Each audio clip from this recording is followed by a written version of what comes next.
En préparant, ça a été, allez, je ne vais pas dire une bataille, mais je me suis tenu devant Dieu et dans la prière pour ce message. Bon, je pense que c'est normal, vous n'en entendez pas moins de ma part, je pense. Et je me réjouis parce que j'ai vraiment une parole qui a été placée sur mon cœur et que je voudrais vous partager. Vous savez, on peut traverser des épreuves tous, et on traversera tous des épreuves, on en a traversé, et on en traversera encore des épreuves. Il y a des moments de joie, il y a des belles plaines fertiles qu'on traverse. Des moments de joie et des moments où on traverse les déserts. Et j'ai beaucoup aimé le chant que notre frère a apporté, dans lequel il nous a amenés dans la louange. Ça nous parlait de chemin, ça nous parlait de croix, ça nous parlait de celui qui vient vers nous, qui a quitté sa gloire et qui est venu pour nous communiquer la vie, qui est venu pour nous tracer un chemin, nous montrer la voie. Et ceci dit, Jésus, quand il était sur la terre, avec ses disciples, il leur a fait traverser quand même des épreuves, des difficultés. Et pourtant, Jésus était avec eux. Donc, vous le savez, pour la plupart, je ne vous apprends pas grand-chose, mais c'est bon de se le rappeler. Pierre, dans son deuxième épître, il dit « Il est bon que je vous rappelle ces choses. Je sais que vous les savez, je sais que vous connaissez la vérité, je sais que vous avez la foi, je sais toutes ces choses, mais il est bon de repasser sur vos cœurs, dans nos vies, ces paroles. » Et Pierre développe toute son épître, sa deuxième épître. Mais il dit, voilà, et je ne partirai pas avant de vous avoir averti, d'être bien sûr que vous allez les garder, ces paroles. Donc il va les écrire, il sait très bien qu'il va mourir quelque temps après, on est dans les années 64-65, et Pierre va être décapité, enfin pas décapité, va être crucifié, et il va être martyrisé, et Pierre, donc c'est juste avant. Et donc il a à cœur de transmettre, et de répéter même les choses, et de s'assurer que vous les garderez bien, ces choses-là. Et il n'a pas, je ne sais pas s'il a la vision que ça traversera des siècles et ça arrivera jusqu'à nous, mais en tout cas, c'est arrivé jusqu'à nous et on veut garder ces paroles dans nos cœurs. J'allais travailler sur cette épître de Pierre et le Seigneur m'a orienté vers un autre texte. Et je voudrais vous amener dans l'Exode. Dieu envoie un libérateur, Moïse, pour délivrer un peuple qui est asservi, un peuple qui est sous le joug, un joug puissant de l'Égypte, qui est oppressé, qui est martyrisé, qui est rendu à l'état d'esclave, plus libre, et qui souffre, qui est dans la souffrance. Et Dieu va faire sortir ce peuple, il va envoyer Moïse avec des prodiges et des miracles pour délivrer son peuple, comme il a pu le faire en son temps pour beaucoup d'entre nous, pour ma part. Pour ma part, je ne vais pas développer ça, ce n'est pas le sujet, mais il l'a fait dans ma vie, il l'a fait, j'ai vu avec puissance, ça n'a pas empêché qu'après, Dieu emmène son peuple et commence à le former et le forger, et l'amener dans des difficultés, des épreuves. Et on va voir pourquoi, et on va voir comment le peuple réagit. Et je vous emmène donc dans l'Exode, au chapitre 15, versets 22 à 27. On va lire deux textes pour commencer. Au chapitre 15, voilà, c'est affiché, super, merci la technique. Moïse fit partir Israël de la mer Rouge. Là, ils ont traversé la mer Rouge, Dieu a agi miraculeusement, la mer s'est ouverte, ils sont passés et ils ont été libérés de l'esclavage. Ça marque vraiment un temps, ça, pour Israël, ça marque vraiment un moment.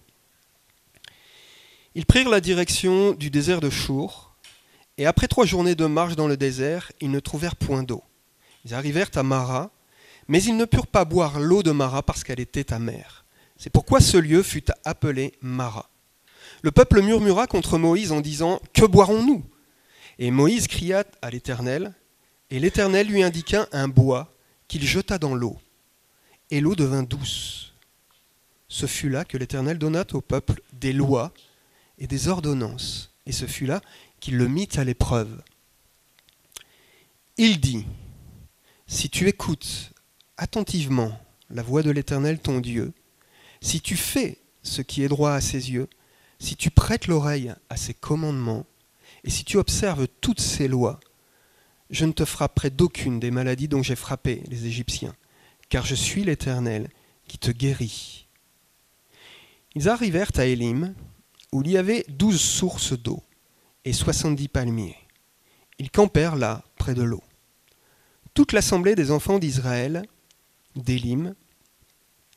partit d'Élim, et ils arrivèrent au désert de Sin, qui est entre Élim et Sinaï. Le 15e jour, au second mois, après leur sortie d'Égypte, Et toute l'assemblée des enfants d'Israël murmura dans le désert contre Moïse et Aaron. Étrange, et toute l'assemblée des enfants d'Israël murmura dans le désert contre Moïse et Aaron. On ne comprend pas bien, ils viennent d'être abreuvés, mais malgré tout, il reste un murmure quand même dans le cœur des enfants d'Israël.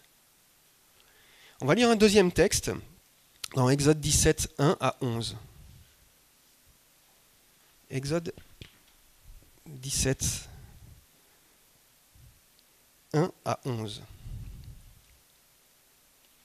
Ah, j'ai un morceau encore sur ma feuille. Toute l'assemblée des enfants d'Israël partit du désert de Sin selon les marches que l'Éternel leur avait ordonnées. Et ils campèrent à Réphidim, où le peuple ne trouva point d'eau à boire. Alors le peuple chercha querelle à Moïse. Ils dirent, « Donne-nous de l'eau à boire, Moïse. » Moïse leur répondit, « Pourquoi me cherchez-vous des querelles ? Pourquoi me cherchez-vous querelle ? Pourquoi tentez-vous l'Éternel ?» Le peuple était là, pressé par la soif, et murmurait contre Moïse. Il disait, « Pourquoi nous as-tu fait monter hors d'Égypte, pour me faire mourir de soif avec mes enfants et mes troupeaux ?» Moïse cria à l'Éternel en disant, « Que ferai-je à ce peuple ? Encore un peu, ils me lapideront. » L'Éternel dit à Moïse, « Passe devant le peuple, et prends avec toi les anciens d'Israël. Prends aussi dans ta main ta verge avec laquelle tu as frappé le fleuve, et marche. Voici, je me tiendrai devant toi sur le rocher d'Horeb. Tu frapperas le rocher, et il en sortira de l'eau, et le peuple boira. » Et Moïse fit ainsi aux yeux des anciens d'Israël. Il donna à ce lieu le nom de Massa et Mériba, parce que les enfants d'Israël avaient contesté, et parce qu'ils avaient tenté l'Éternel en disant, « L'Éternel est-il au milieu de nous, ou n'y est-il pas ? L'Éternel est-il au milieu de nous, ou n'y est-il pas ?» On ressemble, je ne sais pas ce que vous en pensez, mais on ressemble quelque part aux enfants d'Israël. Les disciples aussi, en son temps, ont douté, et Jésus leur a reproché leur manque de foi, comme je disais tout à l'heure. Dans ces deux textes, il y a quelques temps d'écart entre le premier et le deuxième texte. Et pourtant, ils n'ont pas retenu la première leçon. Ils n'ont pas retenu la première leçon. Et ils ont à nouveau murmuré, et ils sont retombés dans le même travers.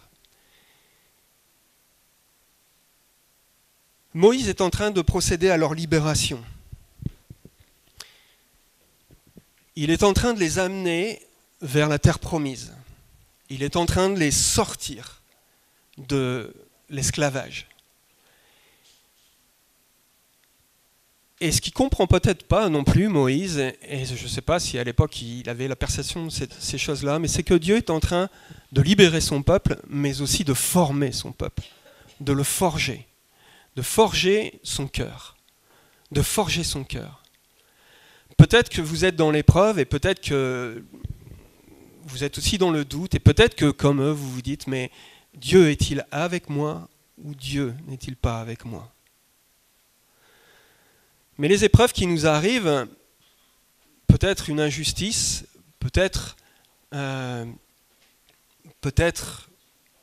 moi-même, je me suis peut-être mis dans des circonstances difficiles, peut-être les événements qui sont arrivés, dont on peut être exposé, toutes sortes d'événements, et bien peut-être que dans ce moment-là aussi, tu te dis, mais Dieu est-il avec moi? Et Dieu est-il présent? Et ça, quand on lit les textes, on verra par la suite du temps, dans d'autres textes, bon, que je ne vais pas lire ce matin, mais quelque part ça irrite un petit peu Dieu. Dieu vient d'ouvrir la mer Rouge et il leur a manifesté sa puissance surnaturelle. Mais Dieu ne va pas être comme un distributeur à chaque fois de tickets où il ne va pas ouvrir devant eux la mer Rouge. D'ailleurs, quand ils sont arrivés devant la mer Rouge n'était pas ouverte, ils ne sont pas rentrés. Ils ont attendu devant la mer Rouge et derrière, ils avaient l'ennemi et c'était la mort qui galopait derrière eux, qui arrivait avec force et puissance. Et Dieu n'a pas ouvert tout de suite la mer Rouge. Que Dieu cherche à faire dans toutes ces épreuves, c'est de fortifier leur foi, de les forger dans le désert, de forger leur foi. De les apprendre à la patience, de les apprendre à comprendre, à se forger. On le voit, ils ont murmuré, ils ont cherché querelle, ils ont oublié. Et on oublie facilement les bénédictions passées. C'est pourtant une source comment je pourrais dire, une source de foi, j'allais presque dire, une source de réconfort, une source, un fondement pour appuyer notre foi. D'ailleurs, la Bible est là aussi pour ça, pour nous montrer que Dieu a fait des miracles en son temps, il en a certainement fait dans vos vies, il en a fait dans ma vie, et pourtant, on oublie souvent ce que Dieu a fait par derrière. Et il est bon de repasser dans nos cœurs les bienfaits de Dieu, ce qu'il a fait, dans nos temps d'épreuve. Si vous êtes dans une épreuve, regardez ce qu'il a fait. Le peuple se focalise sur la soif. Alors, c'est vrai qu'on a lu, la soif vient les presser. Mais ça devient une obsession, ça devient obsessionnel pour eux. Comme votre problème ou votre épreuve peut devenir obsessionnelle. Vous pouvez la repasser nuit et jour dans votre cœur et que ça devienne comme une obsession. Et vous ne voyez plus que l'épreuve et la difficulté. Et Dieu regarde, et Dieu vous regarde. Et Dieu écoute, et Dieu sonde quelque part votre cœur, Dieu éprouve votre foi aussi. La Bible dit qu'il ne va jamais au-delà de ce qu'on peut supporter. Donc on est bien d'accord, hein ? Mais pourtant, Dieu permet l'épreuve. Et il va forger nos cœurs. Donc ils sont focalisés sur le manque. Vous savez, le manque, ce qu'on voit dans ces deux textes, c'est que le manque d'eau, par rapport à la soif, va générer chez eux un murmure. Un murmure. Ça commence toujours par un murmure, au fond de l'âme, au fond du cœur. On ne le dit pas forcément très haut. Un murmure, c'est pas à haute voix. Un murmure, c'est doux. Je ne sais pas si c'est vraiment le terme, mais c'est plutôt bas. Ils vont murmurer. Mais ce manque va petit à petit générer de la violence. Quand il y a manque à l'intérieur, ça évolue, si ce n'est pas correctement traité, vers la violence. Et la violence peut s'exprimer. Et on peut la vivre dans nos vies, dans nos foyers, sur nos lieux de travail. Pourquoi ? Parce qu'il y a manque. Quand il y a manque à l'intérieur, et que c'est maltraité, encore une fois, ça peut aboutir, et ça émerge vers la violence. On peut manquer d'argent. On sait que ça peut être une source de violence dans un foyer. D'ailleurs, c'est souvent une cause de conflit, la violence. Le manque d'argent dans un foyer, ça peut générer une violence. Il y a un manque, il y a une peur qui s'installe, et il y a une violence qui va s'exprimer. On voit le peuple, donc, d'ailleurs Moïse a peur, il craint même pour sa vie, donc il faut quand même considérer que cette peur va générer de la violence et qu'elle va se retourner contre le serviteur. de Dieu. Elle va se retourner contre son serviteur. Donc la peur peut générer de la violence. Elle peut générer de la violence à l'égard de Dieu. On peut se révolter contre Dieu. On peut se révolter contre Dieu. Donc l'épreuve va effectivement nous amener à fortifier notre foi.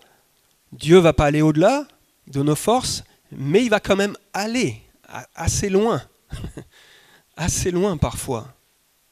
Et avec Jésus, sur la croix, c'est aller loin. Je ne dis pas que Dieu a éprouvé la foi de son Fils, mais en tout cas, Jésus a gardé la foi. On en parlera tout à l'heure. On peut être pressé, on peut, dans nos vies, avoir toutes sortes de manques. Manque de repos. Quand on manque de repos, on peut devenir violent, agressif, par manque de repos. Par manque d'argent, souci d'argent, par manque d'espérance. J'ai plus d'espoir. Je manque d'espérance. J'ai plus d'espoir. J'ai un cancer. J'ai plus d'espoir. Mon épouse est passée par un cancer. Quand c'est tombé sur nous, boum, ça m'a secoué terriblement. Mais elle a gardé le cap, elle a gardé la foi. Ma maman est passée par un cancer du sein, cancer des os, métastase sur la colonne vertébrale, partout sur les os. Elle est éloignée de l'église, elle avait plus de vie d'église. Mais c'est elle qui nous avait amenés enfants à Jésus-Christ, à l'église. Elle gardait la foi et métastase sur tous les os. 3-4 mois, ils lui laissaient à vivre, les docteurs. Ça fait 4 ans. Les métastases sont parties de la colonne vertébrale. Un jour, on l'a vu, il a fallu la sortir sur un brancard par la fenêtre de sa maison, tellement elle avait des douleurs partout sur les os. Quand ça se déclenche, les douleurs deviennent terribles, un cancer des os. Et elle est partie en hurlant. Les pompiers roulaient à 20 km/h sur la route, ils évitaient toutes les bosses et les trous. Et puis elle est rentrée chez elle, une semaine après. Les docteurs avaient dit à mes sœurs, 3-4 semaines. Elle est rentrée un beau matin, elle était dans son lit, et elle a dit, Jésus, Seigneur Dieu, je veux vivre, je veux vivre, je veux vivre. Elle a crié à Dieu, je veux vivre. Et puis là, elle a entendu comme une voix, c'est elle qui lui disait, Chantal, lève-toi. Et du coup, elle s'est relevée, elle s'est assise sur son lit, elle a mis un pied par terre, un autre pied, et elle a fait des petits pas avec la douleur, avec la faiblesse, et elle a fait 1 pas, 2 pas, 3 pas. Et chaque jour qui ont suivi, chaque matin, elle s'appuyait sur cette parole, Chantal, lève-toi, vas-y, marche, bats-toi. Ça fait 4 ans. Les docteurs ont amené ma sœur la dernière fois sur la scintigraphie ou la radio, je ne sais pas exactement comment c'est. Et ils ont dit, vous voyez, à ma sœur, il n'y a plus une trace de métastase sur les os. C'est miraculeux. Les docteurs l'ont dit, c'est miraculeux. Tout le staff autour d'elle lui a dit, c'est miraculeux. On ne comprend pas. En fait, c'est la définition du miracle, c'est qu'il arrive quelque chose, mais on ne le comprend pas. Et c'est clairement ce qu'ils lui ont dit. Ils lui ont dit, écoutez, Madame Cattel, on ne comprend pas. On ne comprend pas. Elle a su crier à Dieu dans ces moments-là. Mais on peut aussi se rebeller contre Dieu dans ces moments-là. On peut frapper contre Dieu. On peut frapper contre les serviteurs. On peut frapper contre l'Église en disant pourquoi, etc.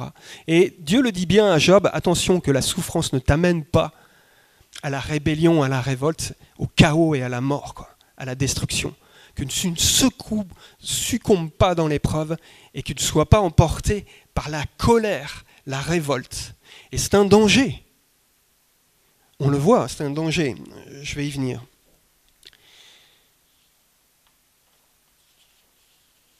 L'épreuve. L'épreuve de notre foi. C'est Pierre qui le dit aussi.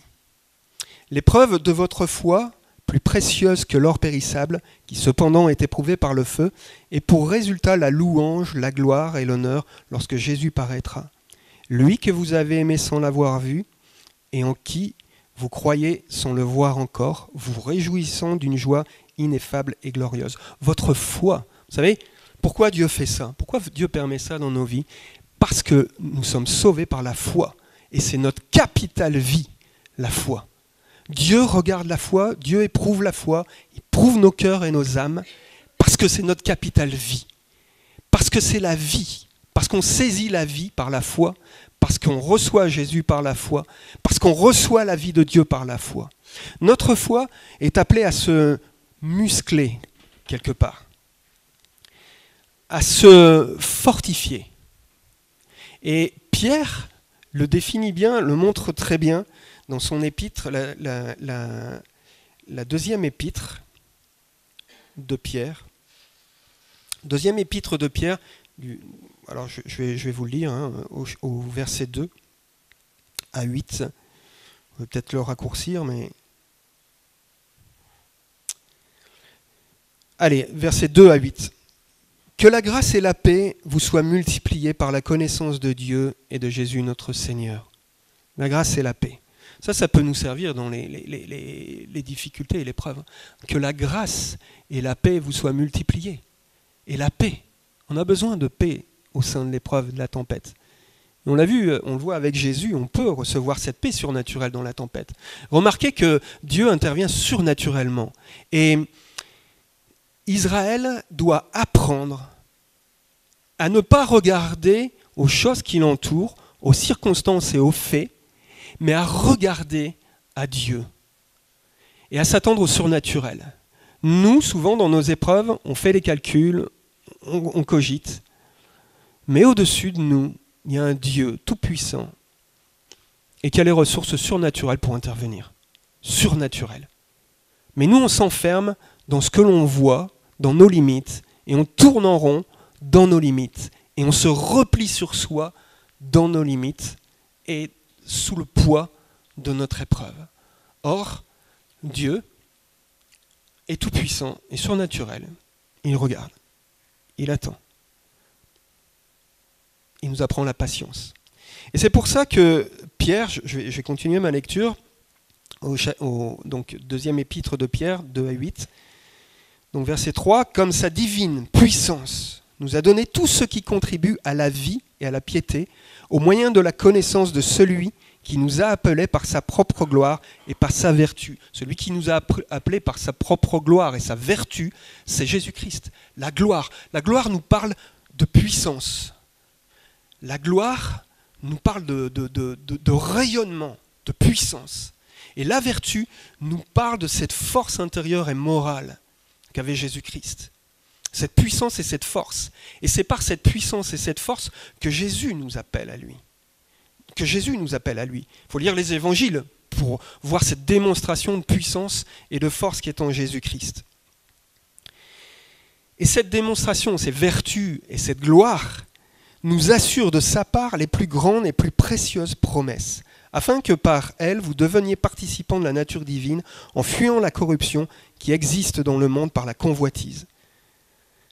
À cause de cela même, alors écoutez, faites tous vos efforts pour joindre à votre foi la vertu, à la vertu la science, à la science la tempérance, à la tempérance la patience, à la patience la piété, à la piété l'amour fraternel, à l'amour fraternel la charité. Car si ces choses sont en vous et y sont avec abondance, elles ne vous laisseront point oisifs ni stériles pour la connaissance de notre Seigneur Jésus-Christ. Là, on enchaîne une liste de... Comment je pourrais dire ? Une liste de, je ne sais pas, des facultés, c'est une liste, de choses. Je veux dire de choses, puisque Pierre lui dit des choses. Si ces choses sont en abondance. Mais de quelles choses dont il s'agit ? Votre foi, la vertu. Joindre à votre foi la vertu. La foi, au départ, on commence avec notre foi. Elle est toute petite, notre foi, elle est fragile. Pardon, je sors du champ, je reviens dans le champ. Notre foi est fragile au départ, on est bien d'accord. Elle est fragile, notre foi. Et on est appelé à joindre à cette foi la vertu. La vertu, encore une fois, la vertu, ça nous parle de force dans l'adversité, de force intérieure, de ressources intérieures, pour tenir ferme dans la tentation. On a besoin de force. Si notre foi est balayée par les vents, si notre foi ne produit rien, si notre foi fléchit, notre foi est vaine, c'est Jacques qui le dit quelque part. Si on se fait balayer par les vents et marées, comme Jacques le dit si bien, par les flots qui nous emmènent, les flots de l'adversité, les flots des difficultés, les flots des circonstances, c'est que notre foi, elle manque de quelque chose. Bon, Jacques va nous amener vers la sagesse, et dans la prière, mais notre foi, ici Pierre nous dit de joindre à notre foi la vertu. La vertu. Cette force intérieure qui nous permet moralement de tenir le cap, d'avancer et de succomber. Et Jésus, par sa vertu, n'a pas péché. Par sa vertu, il a traversé la croix. Par sa vertu, il a traversé le sacrifice. Par sa force intérieure qu'il avait à sa foi, à traverser la difficulté. Ok, la vertu, force intérieure. La connaissance, la science, la connaissance, l'intelligence. La science, ça nous parle de compréhension, ça nous parle de nos raisonnements. Notre foi, ce n'est pas une foi aveugle et une foi détachée de toute raison. La foi de Dieu, la foi que Dieu nous propose est logique. Cette foi-là, mais va renverser les murailles humaines, de construction humaine, philosophique. Cette foi-là, la raison de Dieu, la sagesse de Dieu qui sera en nous, va renverser les thèses philosophiques que vous pouvez entendre, va renverser les raisonnements scientifiques même, qu'on pourrait entendre. Parce que la Bible n'a jamais été détrônée par la science. C'est la science petit à petit qui va vers la Bible.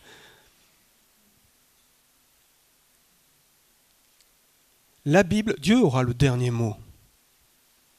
Dieu aura le dernier mot en tout. Je ne peux pas m'étendre là-dessus parce que c'est un beau sujet.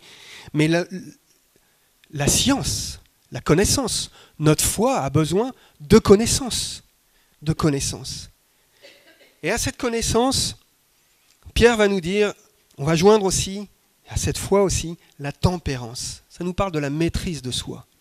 On peut être blindé, avoir plein de force, plein de foi, et puis exploser parfois, sous le coup de l'émotion, par les émotions qui nous submergent. On peut, et on a tous une sensibilité différente, et les épreuves vont susciter des émotions. Les épreuves vont susciter de la colère, par exemple, ou vont susciter de la honte, ou de la culpabilité, ou que sais-je. Et toutes ces émotions, elles ne sont pas mauvaises en soi, elles expriment quelque chose, une souffrance intérieure. Vos émotions, ne les refoulez pas. Dieu ne veut pas que vous refouliez vos émotions. Il veut que vous appreniez à les maîtriser, à les comprendre, à les regarder, et à les comprendre par la raison, l'intelligence et la sagesse que Dieu donne, pour comprendre nos émotions, comprendre ce qui se passe à l'intérieur de nous-mêmes, comprendre nos colères. Dieu veut qu'on les exprime aussi. Mais la Bible dit que ne te couche pas sur ta colère. Ne ferme pas la porte, règle ta colère. Maîtrise-la, comprends-la, et fais-le avec Jésus, qui va apporter la paix, la douceur, qui va t'expliquer, qui va te calmer. Une parole de Jésus, ça calme. Jésus calme la tempête dans nos vies et dans nos cœurs. Jésus calme la tempête. À cette fois, on va être appelé aussi à la patience. Joignez à votre foi la patience. Et là, ça rejoint la patience dans l'épreuve. Vous savez, quand Pierre écrit ça, on est dans l'ère de Néron. Pierre va être martyrisé. Et de nombreux chrétiens vont être martyrisés. Et la patience, l'idée qui est donnée aussi, c'est de joindre à notre foi aussi, de traverser l'épreuve avec patience. Parce qu'elle va nous faire sortir plus forts et grandis. Elle va nous donner la joie de voir la résolution que Dieu va amener à notre épreuve. Battez-vous dans vos temps d'épreuve. Battez-vous dans vos temps d'épreuve. Gardez le calme, gardez le cap, soyez patients. Soyez patients, repassez dans vos cœurs les bontés de Dieu. Attendez-vous à lui, dites-vous qu'il vous aime. Et la croix nous aide, on va y venir, à la patience. À la patience. Patience, bien sûr, donc au sein des épreuves, patience dans l'épreuve, patience envers les autres, aux injustices. Ça peut être un autre sujet, mais je ne voudrais pas m'étendre là-dessus.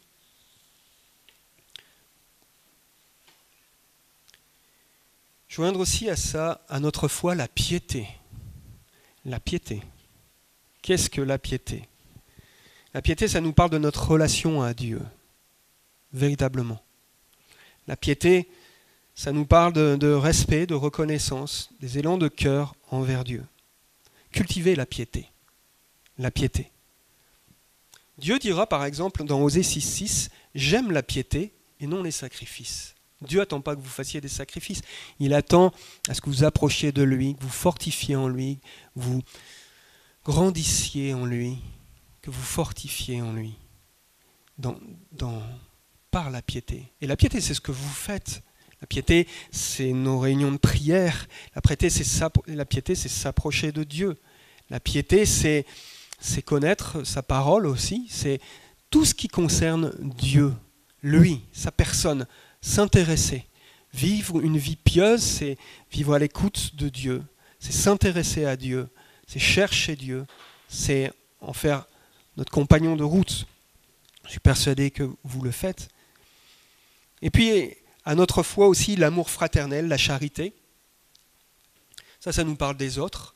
Bien sûr, notre foi aussi. Quand vous êtes fortifié à l'intérieur, quand vous avez une stature, quand vous êtes capable, quand vous avez compris l'amour de Dieu, et quand vous êtes rempli de cet amour, quand vous maîtrisez les choses, quand vous avez une vision claire du monde qui vous entoure, de ce que vous êtes, de l'amour de Dieu, alors vous pouvez commencer à penser aux autres et à donner aux autres. C'est pour ça que ça termine par l'amour fraternel. Commencer par aimer son frère, celui qui nous est proche, mais aussi, après, vers l'extérieur, la charité. La charité nous parle d'un amour bien plus large. Autant l'amour fraternel, on comprend bien, l'amour de ton frère, dans la foi, l'amour de celui qui est... Mais la charité aussi va nous donner d'aimer celui qui est à l'extérieur et d'aller vers le pécheur, quelque part.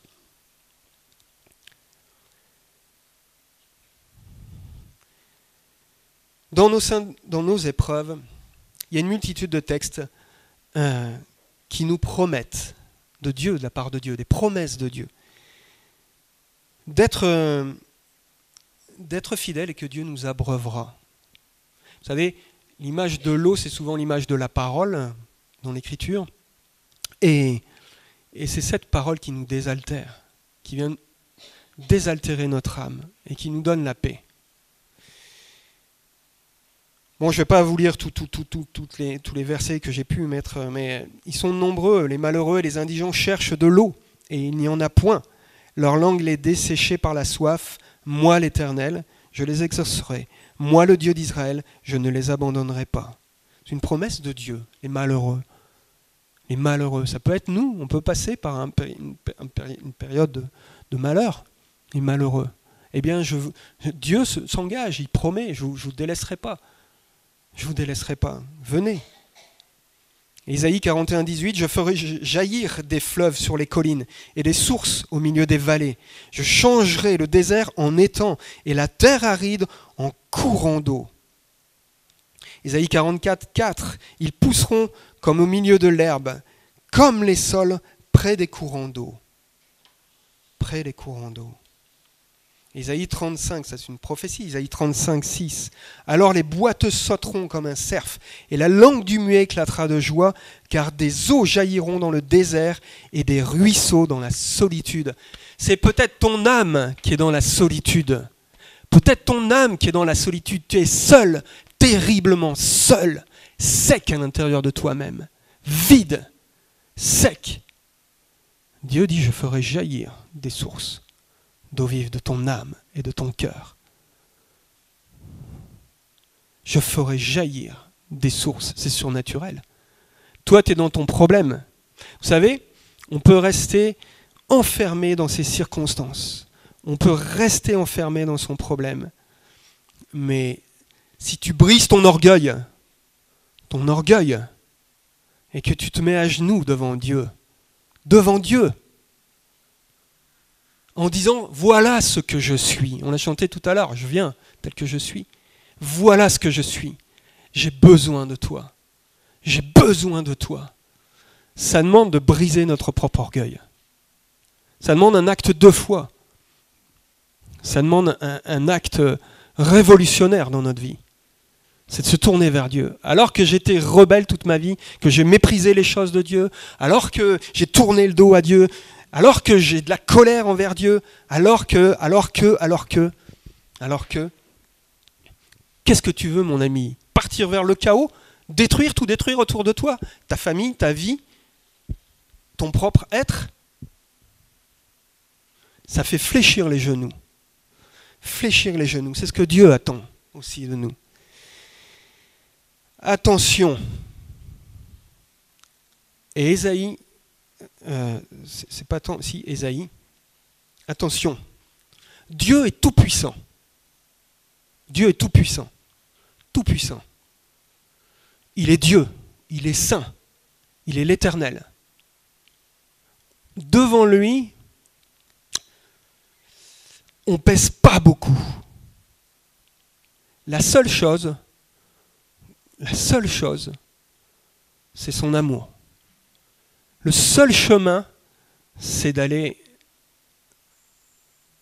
prendre la brèche et la porte qui nous est tracée en Jésus-Christ. Le chemin où Dieu a manifesté son amour. Son amour. Et donc approche-toi de Dieu sur ce petit chemin étroit et resserré qu'est son amour. Parce que sa sainteté te briserait en un instant. Sa sainteté te pulvériserait en un instant. Sa justice, sa sainteté te détruirait en un instant. Le seul chemin, la seule porte, c'est son amour. Et il a manifesté son amour en Jésus-Christ. Dieu a tant aimé le monde qu'il a donné Jésus, afin que quiconque croit en lui ne périsse point à cause de sa sainteté, mais qu'il ait la vie éternelle. La vie éternelle, cette vie en nous. T'es sec, mon ami,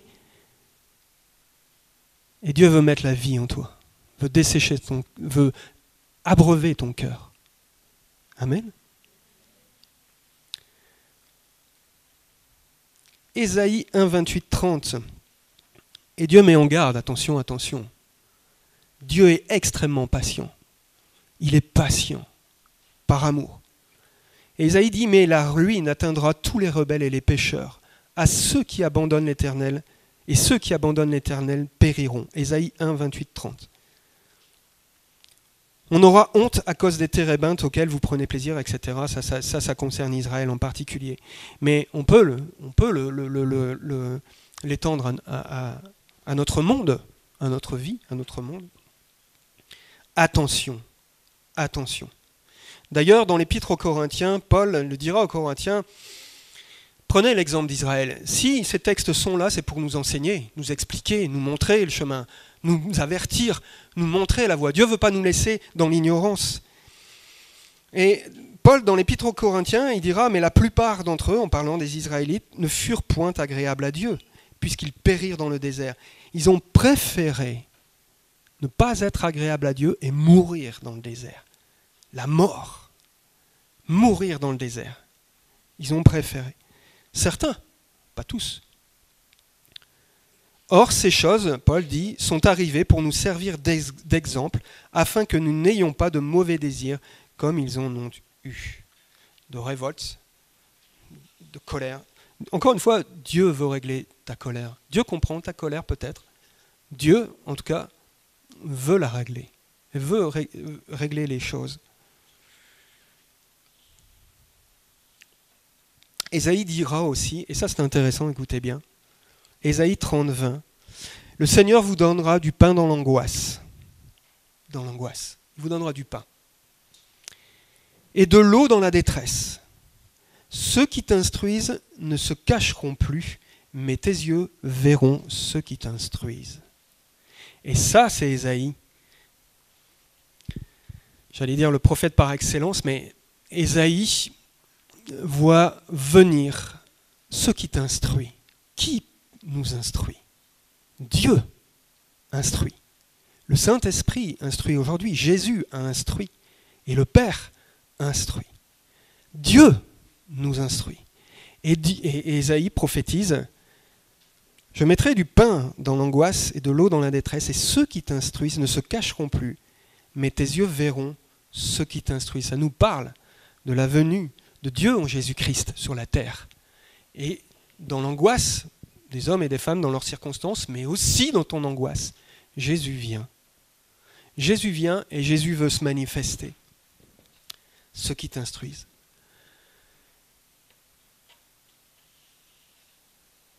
Et ça nous amène à Jésus-Christ. Ça nous amène à Jésus-Christ. Si le peuple hébreu a murmuré, s'est révolté parce qu'il lui manquait de l'eau. De l'eau. Ça parle de nos besoins primaires. On peut se révolter contre Dieu parce que d'un seul coup, on se retrouve à la rue, par exemple, et on n'a plus de maison. On a un manque de toit, de protection et de toit. Ça peut, là aussi, générer une colère, un manque, comme je l'ai dit tout à l'heure. Mais ça, c'est un besoin matériel. Un besoin matériel. Dieu va plus loin que ça. Il parle de notre âme aussi, à l'intérieur. Et notre âme aspire, notre être spirituel aspire aux choses spirituelles, à une nourriture spirituelle. Et ce manque-là va générer aussi de la violence. Ce manque-là va générer du chaos. Ce manque-là va générer la violence. Va générer en nous une violence. L'Apocalypse nous donne une image de ce qui se passera à la fin des temps. À la fin des temps, et encore une fois c'est prophétique, à la fin des temps, les hommes vont s'endurcir, la Bible dit, de plus en plus, s'éloigneront de Dieu, essaieront de construire sans Dieu. On veut faire beaucoup de choses sans Dieu dans notre monde. Mais ça ne règle pas le problème du manque intérieur, de cette nourriture intérieure dont notre âme est assoiffée. Et ça générera de la violence. Et il y a cette vision de l'Apocalypse où on voit sortir de l'abîme une puissance. L'abîme, les profondeurs de notre humanité, des profondeurs de l'humanité. Quelque chose qui sortira et qui se déversera. Une puissance maléfique, la Bible dit, spirituelle, et qui se répandra et qui générera de la violence. La Bible parle de chaos. Pourquoi d'un seul coup des nations se mettent d'un seul coup à se détruire les uns les autres? On voit des prémices. Il y a des prémices quand on regarde bien. Je ne veux pas donner d'exemple ou de dire quoi que ce soit, mais regardez autour de vous. La violence qui est générée par des manques, des injustices, peut-être, mais il y a des manques. Mais le manque fondamental, c'est la nourriture de Dieu. C'est Dieu lui-même dans les âmes. Et les hommes auront beau construire et bâtir si Jésus, si Dieu n'est pas dans leur cœur, ça générera tôt ou tard une violence. Je ne veux pas m'étendre sur le sujet de l'Apocalypse, mais c'est intéressant. Alors encore une fois, Pierre nous aiguille. Comme sa divine puissance nous a donné tout ce qui contribue à la vie. Tout ce qui contribue à la vie, il nous parle de Jésus. Jésus dira, il est venu sur la terre et Jésus vient dans ta vie. Jésus vient dans ton cœur. Et cette parole est pour toi. Moi, je crois aujourd'hui, cette parole est pour toi. En vérité, je te le dis, je vous le dis, si vous ne mangez la chair du Fils de l'homme et si vous ne buvez son sang, vous n'avez point la vie en vous-même. Jésus était au milieu d'une foule et il a dit ça. Si vous ne mangez la chair du Fils de l'homme et si vous ne buvez son sang, vous n'avez point la vie en vous-même. Celui qui mange ma chair et qui boit mon sang a la vie éternelle. Et je le ressusciterai au dernier jour. La puissance de la vie de Dieu, la puissance de l'esprit, le surnaturel, ton corps ressuscitera par la puissance de Dieu. Là, on est dans le surnaturel. Ne cherche pas à comprendre. Ça te dépasse, ça nous dépasse. Et pourtant, c'est le sens de la vie véritable. La vie de Dieu. Dieu ne nous a pas créés pour mourir, il nous a créés pour vivre. Et qu'on ait cette vie en abondance. Et qu'on soit dans l'abondance. Jésus dira, car ma chair est vraiment une nourriture et mon sang est vraiment un breuvage. Celui qui mange ma chair et qui boit mon sang demeure en moi et je demeure en lui. Comme le Père qui est vivant m'a envoyé et que je vis par le Père, ainsi. Celui qui me... il est effacé. Vous l'avez... Celui qui me... Bref, peu importe. Vivra par moi. C'est ici, mon imprimante n'est pas terrible, mais retenez-le bien, c'est ici le pain qui est descendu du ciel. Il n'en est pas comme de vos pères qui ont mangé la manne et qui sont morts. Celui qui mange ce pain vivra éternellement. Jésus a présenté son sang. Son sang. Son sang. Et dans nos épreuves, on va prendre la Sainte Seine, Jésus a présenté son sang. Il a dit, buvez, buvez ceci, buvez-en tous. Qu'est-ce que représente ce sang ? Quelle est la valeur de ce sang ? Quelle est sa valeur nutritionnelle pour notre âme ? Ce sang. Que représente le sang de Jésus ? Jésus a dit, prenez, buvez ceci, buvez mon sang. Ce sang représente l'amour de Dieu. Le Verbe, Dieu, était en Christ. Il a accepté de mourir, de recevoir nos insultes, nos révoltes, c'est sa patience, ça. De recevoir nos murmures, notre colère, de prendre les coups. Allez, vas-y, frappe. Donne. Et par sa vertu, sa force intérieure, Jésus a reçu ces coups.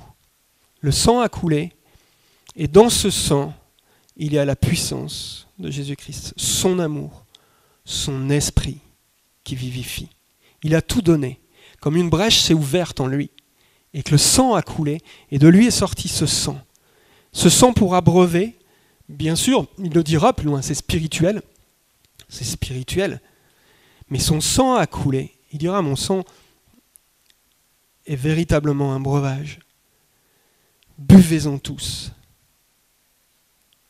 C'est le sang de l'épreuve pour lui. C'est le sang de la croix, c'est le sang des clous, c'est le sang de son côté percé, c'est le sang des insultes, c'est le sang du rejet, de la rébellion, c'est le sang du Fils de Dieu. Mais c'est aussi sa victoire, dans ce sang il y a sa victoire. Jésus aurait pu nous anéantir. Il avait la puissance de le faire. Mais la victoire sur les puissances des ténèbres qui t'animent comme un pantin, qui te font balayer comme un pantin alors que tu te crois libre, en fait, tu es balayé comme un pantin par des puissances ténébreuses, eh bien, ce sang, Jésus a vaincu ces puissances ténébreuses à la croix. Parce qu'il aurait pu t'anéantir en se laissant porter par la colère et la révolte, mais il a préféré accepter, mourir et donner son sang. Et dans son sang, il y a cette victoire. Cette victoire, c'est pour toi. C'est cette victoire qui te donne la vie, cette victoire qui te désaltère et qui te nourrit, cet amour de Dieu qui prend sur lui les coups et qui te désaltère et te nourrit.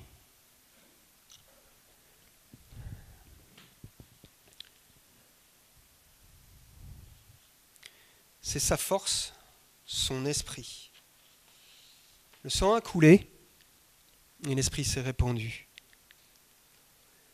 Prenez garde, en conclusion, dans vos épreuves, de vous rebeller et révolter, de garder de la murmure au fond de vous-même et de tourner dans vos murmures et dans votre amertume, dans vos ressentiments. Prenez garde, prenez garde. Dieu est patient, Dieu vous aime, mais que ces murmures ne vous emmènent pas dans un chaos. Certains sont morts, encore une fois. Ne vous emmènent pas dans un chaos, une destruction, et dans votre propre vie, et dans la vie de ceux qui vous sont proches. Ne vous emmène pas dans une destruction. Prenez garde. Attention à la violence, au ressentiment. Et souvenez-vous de l'amour de Dieu en Jésus-Christ. Prenez cette coupe. On va prendre la Sainte Seine, du coup. Prenez cette coupe, mais prenez-la en acceptation de Dieu dans votre vie. Amen. Seigneur, je te rends grâce. Je te remercie pour ces moments, Seigneur. Je te prie de répandre ton esprit, Seigneur, et tu es déjà présent. Je te prie, Seigneur, Je te remercie tout simplement, Seigneur. Merci pour ton œuvre merveilleuse de vie, Seigneur. Merci, Seigneur, pour ton amour manifesté. Merci pour ce déploiement de vie, Seigneur, de force. Ce déploiement, Seigneur, de ton amour dans ta parole, Seigneur. Ce déploiement de ta personne, Seigneur. Tu veux que nous vivions, Seigneur, et tu mets la vie et la mort devant nous, et tu nous dis choisis la vie. Merci, Seigneur, pour ce que tu as fait dans ma propre vie, dans ma famille, ce que tu as restauré. Merci, Seigneur, pour l'église de Guéret. Je te prie de la vivifier, Seigneur, de la garder, Seigneur, de fortifier son serviteur et qu'elle puisse prospérer dans cette ville, Seigneur. Que ton nom soit proclamé et qu'une des révolutions se passe dans les cœurs, Seigneur. De passer de la révolte à la rébellion, à la réconciliation, Seigneur, dans cette ville. Je te prie de répandre ta grâce, Seigneur, d'animer les cœurs, de fortifier, Seigneur, au nom de Jésus. Amen.